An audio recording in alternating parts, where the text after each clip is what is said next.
Hello student, welcome to your Bandhan study class official ইউটিউবে তোমাদের সবাইকে শুভেচ্ছা জানাই। তোমরা যারা বিএ সিক্স সেমিস্টারে পড়ছো ক্যালকাটা ইউনিভার্সিটি আন্ডারে, তোমাদের যাদের হিস্ট্রি সেক বি1 আছে, সেই হিস্ট্রি সেক বি1-এর আজ আমি একটি গুরুত্বপূর্ণ প্রশ্নের সাথে অ্যান্সার নিয়ে আলোচনা করে দেবো 50 মার্কের জন্য, যেটা তোমাদের সামনে এক্সামের জন্য খুবই খুবই হেল্পফুল হবে। তা চলো ভিডিওটাকে শুরু করা যাক। শুরু করার আগে চ্যানেল যারা নতুন আছে চ্যানেলটি সাবস্ক্রাইব করুন এবং ভালো লাগলে লাইক করো, বন্ধুদের শেয়ার করো, বোকা যেন সবাই পায়। আর বন্ধন স্টাডি ক্লাসের পক্ষ থেকে একটি গ্রুপ খোলা আছে, পারলে তোমরা জয়েন্ট হয়ে যেতে পারো। এই ভিডিও ডেসক্রিপশন বক্সে আমি লিঙ্ক দিয়ে দেবো, পারলে তোমরা জয়েন্ট হয়ে যেতে পারো। তা চলো ভিডিওটাকে শুরু করা যাক। দেখো, তোমাদের একটি প্রশ্ন দিয়ে থাকে 50 মার্কের জন্য। সেই প্রশ্নটা কি দিয়ে থাকে তোমাদের, যে সাম্প্রতিক তোমার দেখা অথবা তোমার ইন্টারনেট ভার্চুয়াল ভ্রমণ করেছো এমন একটি সংগ্রহশালা, স্মৃতিসৌধ বা লেখাগারের উপর একটি 1000 শব্দের মধ্যে প্রতিবেদন লিখতে বলে। কি বলেছে? সংগ্রহশালা, স্মৃতিসৌধ বা লেখাগার, এই তিনটের মধ্যে যে কোনো একটি তোমাদের লিখতে হবে। তা আমি আজ স্মৃতিসৌধ নিয়ে আলোচনা করে দেবো। স্মৃতিসৌধের মধ্যে তাজমহল, হাজারদুয়ারি প্রাসাদ, কুতুব মিনার, এগুলো পড়ে থাকে স্মৃতিসৌধ। তোমাদের একটি করলে 50 মার্কের ওখানে তোমরা নাম্বার তুলে নিতে পারবে অনায়াসে। তা চলো দেখে নাও আমি যে প্রশ্নটা নিয়ে এসেছি আজকের। দেখো প্রশ্নটা কি বলছে, যে সাম্প্রতিককালে তোমার দেখা একটি স্মৃতিসৌধ সম্পর্কে প্রতিবেদন লেখো। স্মৃতিসৌধের মধ্যে তাজমহলটা নিয়ে আমি আলোচনা করে দেবো। দেখো আস্তে আস্তে স্কিপ করে দেখে নাও, এবং যেখানে প্রবলেম হবে অবশ্যই কমেন্ট করো, আমি বলে দেবো। এবং পিডিএফটি সম্পূর্ণ বিনামূল্যে নেওয়ার জন্য ডিসক্রিপশন বক্সে আমার নাম্বার দেওয়া থাকবে, পারলে কন্ট্যাক্ট করো এবং সম্পূর্ণ বিনামূল্যে পিডিএফটি নিয়ে নিতে পারো। তো দেখে নাও আস্তে আস্তে স্কিপ করে, যেখানে প্রবলেম হবে অবশ্যই কমেন্ট করো, আমি বলে দেবো। ঠিক আছে, দেখে নাও আস্তে আস্তে, তোমাদেরকে দেখিয়ে দিচ্ছি। আমি আজ স্মৃতিসৌধের উপর থেকে যে তোমাদের 50 মার্কের এটা আসে, কোশ্চেনটা আসে, সেটার অ্যান্সার নিয়ে আলোচনা করে দিচ্ছি, তাজমহলটা নিয়ে। দেখে নাও, এবং পিডিএফটি সম্পূর্ণ বিনামূল্যে নেওয়ার জন্য ডিসক্রিপশন বক্সে নাম্বার দেওয়া থাকবে, পারলে কন্ট্যাক্ট করো এবং সম্পূর্ণ বিনামূল্যে পিডিএফটি নিয়ে নিতে পারো। দেখে নাও আস্তে আস্তে স্কিপ করে, যেখানে প্রবলেম হবে অবশ্যই কমেন্ট করো, আমি বলে দেবো। খুব সুন্দরভাবে তোমাদের পয়েন্ট অনুযায়ী লিখে দেওয়া আছে, ভালো করে করলে এটাই তোমরা পেয়ে যাবে। এটা 100% তোমরা কমন পেয়ে যাবে। এটা লিখলে তোমরা বা এটা পড়লে তোমরা কমন পেয়ে যাবে।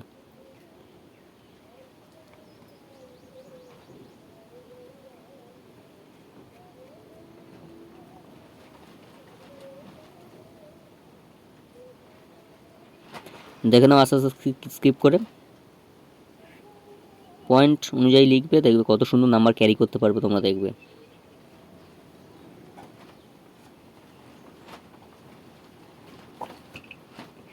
দেখো নেক্সট প্রশ্ন, দেখো তোমার দেখে একটি স্মৃতিসৌধ সম্পর্কে প্রতিবেদন লেখো। আমি জাদুঘরটা আর তাজমহলটা নিয়ে আলোচনা করে দিচ্ছি। স্মৃতিসৌধ, এই দুটোর মধ্যে একটি পড়বে স্মৃতিসৌধ। জাদুঘর পড়তে পারো বা তাজমহল পড়তে পারো, তোমাদের স্মৃতিসৌধের মধ্যে পড়ে এই দুটো। ঠিক আছে, এই দুটো একটি করলে পড়লে তোমরা 50 মার্কের কমন পেয়ে যাবে। ঠিক আছে, ওখানে স্মৃতিসৌধটাকে লিখে দিয়ে আসবে। স্মৃতিসৌধ, জাদুঘর লিখতে পারো বা তোমার তাজমহল লিখতে পারো। লিখলে তোমরা এখান থেকে 50 মার্কে একটি তো লিখতে পারলেই তোমাদের পাস মার্ক হয়ে বেশি হয়ে যাবে। ভালোভাবে যদি লিখতে পারো, এটা পুরো ভালোভাবে যদি লিখে দিয়ে আসতে পারো, তোমার 50-এ মিনিমাম 40 দেবে। ঠিক আছে, 40 থেকে 39, 45ও কখনো কখনো যায়। হ্যান্ডরাইটিং বা হাতের লেখাটা ভালো করবে, দেখে নাও। তা সাম্প্রতিক তোমার দেখা জাদুঘর সম্পর্কে একটি প্রতিবেদন, অথবা দিয়ে ওইটা প্রশ্নটা এইভাবে দিয়ে দিয়েছি, দেখে নাও আস্তে স্কিপ করে।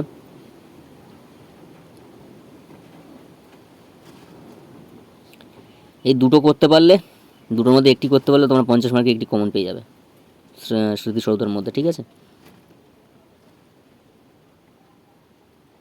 দেখে নাও আস্তে আস্তে স্কিপ করে।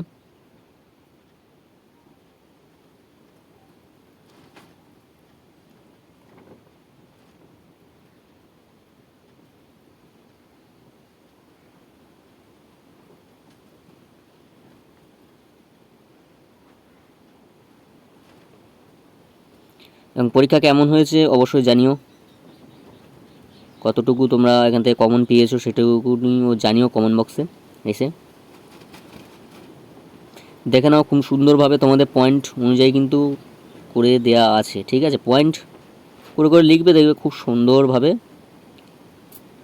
লেখা যায় এবং পড়তেও ভালো লাগে পয়েন্ট অনুযায়ী থাকলে। এবং পয়েন্ট দিয়ে দিয়ে লিখলে নাম্বারও বেশি ক্যারি করা যায় পরীক্ষা খাতায়।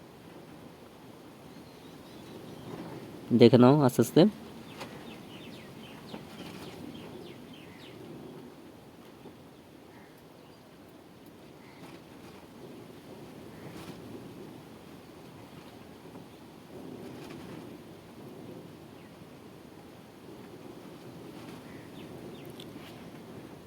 এই ছিল তোমাদের 50 মার্কের দুটি প্রশ্ন নিয়ে আলোচনা করে দিলাম, যে কোনো একটি করলেই তোমরা কমন পেয়ে যাবে এখান থেকে। স্মৃতিসৌধ, তাজমহল আর জাদুঘরটা নিয়ে আলোচনা করে দিলাম অ্যান্সারটা নিয়ে। এবং যেখানে প্রবলেম হবে অবশ্যই কমেন্ট করে আমি বলে দেবো। আর পিডিএফটি সম্পূর্ণ বিনামূল্যে নেওয়ার জন্য ডিসক্রিপশন বক্সে নাম্বার দেওয়া হবে, পারলে কন্ট্যাক্ট করে সম্পূর্ণ বিনামূল্যে পিডিএফটি নিয়ে নিতে পারো। তা আজ এখানে শেষ করলাম। তোমার সব ভালো থেকো, সুস্থ থেকো, বন্ধন স্টাডি ক্লাসের সঙ্গে যুক্ত থেকো। চ্যানেল যারা নতুন আছে চ্যানেলটি সাবস্ক্রাইব করে আমাদের পাশে থেকো। দেখা হচ্ছে পরবর্তী সাজেশনের ভিডিও নিয়ে। তাই আজ এখানেই শেষ করলাম।